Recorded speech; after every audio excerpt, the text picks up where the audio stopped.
Sahabat ingin rebahan, dapat cuan? Ikuti video ini sampai selesai. Baik, kita mulai. Kalau kalian ingin pembaharuan terjadi di negara ini, kita tidak usah membuat partai baru atau bergabung di partai politik. Cukup memberikan masukan ala bernegara yang baru selain dari yang ada pada saat ini. Selama 20 tahun ini kita belajar banyak dengan 3 kepala negara yang berbeda. Ibu Mega 3 tahun, Pak SBY 10 tahun, dan Pak Jokowi sejauh ini di tahun ke-7. Zaman Bu Mega menyelesaikan banyak konflik politik pasca Orde Baru runtuh dan masuk awal periode reformasi. Lalu Pak SBY melanjutkan dan Pak Jokowi saat ini. GDP sejak Ibu Mega naik dari 1.500-an ke 1.700-an dolar GDP per kapitanya. Lalu SBY selama 10 tahun membuat naik dari 1.700-an ke 3.750 dolar atau naik 220%. Dan alhamdulillah saat ini selama 7 tahun bisa naik dari 3.750-an ke 4.050-an. Naik hanya 20%-an. Luar biasa prestasi mereka.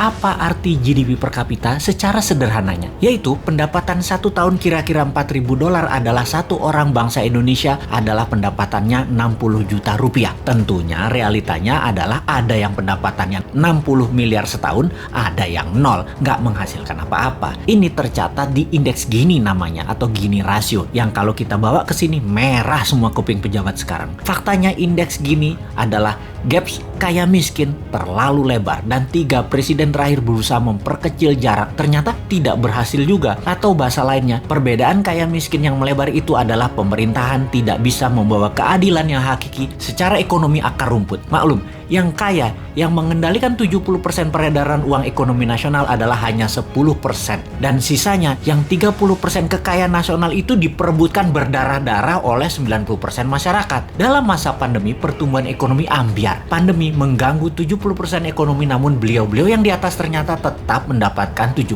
dukungan masyarakat hasil surveinya. Ini survei di mana ya dilakukannya ya? Oke, kita lanjut.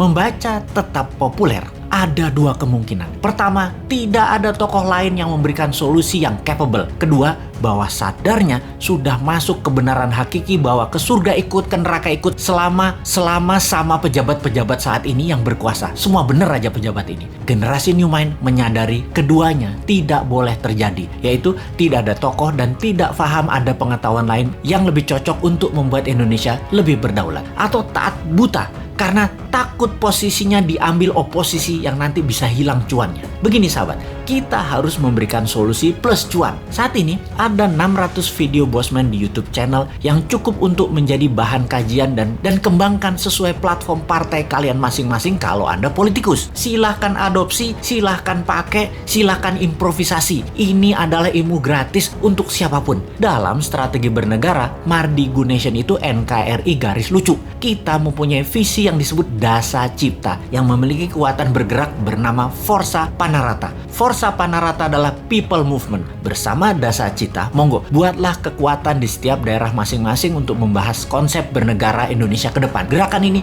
gerakan penyadaran, sadar bernegara. Dasa Cipta bukan gerakan politik, bukan gerakan ekonomi, hanya konsep berpikir untuk bernegara yang sederhana. Dasa Cipta ketika dijalankan yang dibuka adalah kesamaan peluang bagi masyarakat untuk makmur, sehat, pinter dengan cepat. Dalam bergerak bersama membangun visi Dasa Cipta, jangan berharap banyak nantinya akan menjabat seperti relawan-relawan terdahulu. Jawabannya adalah tidak mungkin. Misalnya, mendukung Dasa Cipta, menjadikan bagian komunitas Forza Panarata, membangun kekuatan diskusi-diskusi di daerah masing-masing lalu berharap jadi komisaris BUMN. Ya nggak mungkin. New Mind pegang pemerintahan, ya BUMN